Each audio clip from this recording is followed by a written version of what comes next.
So how are you, Jane? How are you today? Very well, very well. Expecting some people for lunch, so we're busy preparing. Pause. This is Jane.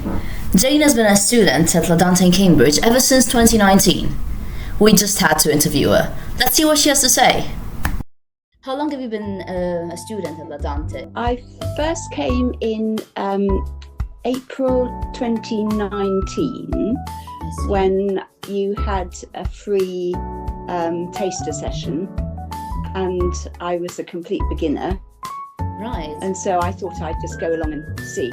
I mean, I've always thought that I would learn Italian at some point because my father's parents, who were very ordinary people from the northeast of England, actually spent 10 years or so in Rome so my grandfather worked for the coal board, and there was a notice that he had very little education.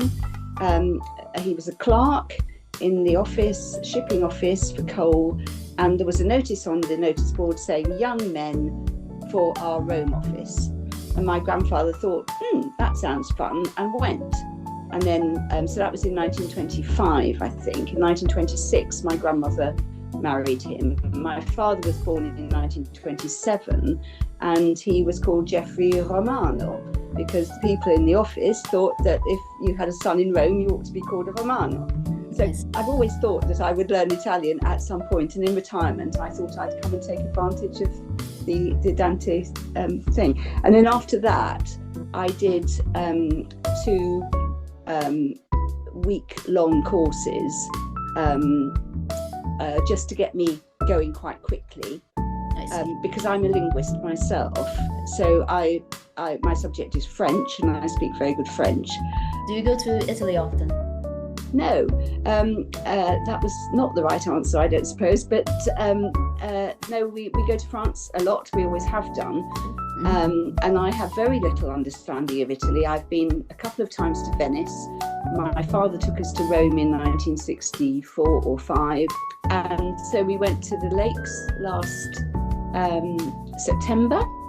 And we've just booked to go to Milan and Rapallo in May. So what did I do? I think I went to some individual classes because I just wanted to get to a decent level before I went to a group class. But then we had the pandemic, and I gave up for 6 months, July 2020. And so I wrote to Gilda and I said, I came last year and I've been a bit worried. And she said, oh, well, I've got good news. Sylvia, who was my last teacher, who'd been in Cambridge for a few weeks, she is in Italy and she's doing some classes. And so I thought, terrific, this is someone who knows me, who knows my particular strengths and weaknesses, like I speak Italian with a terrible French accent, for example, and that sort of thing. So that was marvellous. And I find the one-to-one brilliant because she understands me very well. We have fun. She adapts what she thinks I need. She pushes me to do things I really don't want to do. So, endless exercises in grammar and stuff, which I know are good for me. But she does it in the nicest possible way. And then we have lots of open conversations about, feminism and the state of equality in Italy and the Prime Minister and all those kind of things. So it's just great, and I really look forward to Tuesday. So in a way, she manages to both teach you the language and also help you engage with the culture a lot. Absolutely, and I'm a very keen reader, and so from my own initiative, I've started reading Italian books. That helps me a lot. I know it's doing a great deal for my language. Yeah. And one day I'd like to join the book group that you have. I read the stuff that you send. I follow the newsletters. I get quite a lot of Italian. I do something every day, more or less, sort of grammar exercises and videos and stuff. So I do that 3 or 4 times a week. Do you feel like you've made a significant progress since you started? Absolutely. And I know that the progress I make is not entirely down to her, it's down to me. So if I've worked really hard, the lesson is smoother. So that's my job. So yeah, I think everybody has the things that they find hard.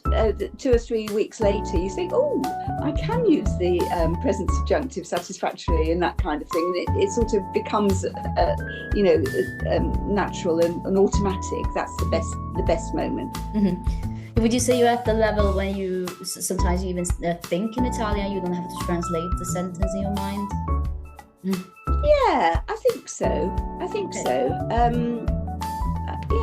Yeah. I'm going to do the B2 exam in June. I mean, I do exams not because I need to do exams, but just that it forces me to kind of look after the grammar and make sure that I really have understood, rather than just thinking, oh no, I don't understand that, I don't care.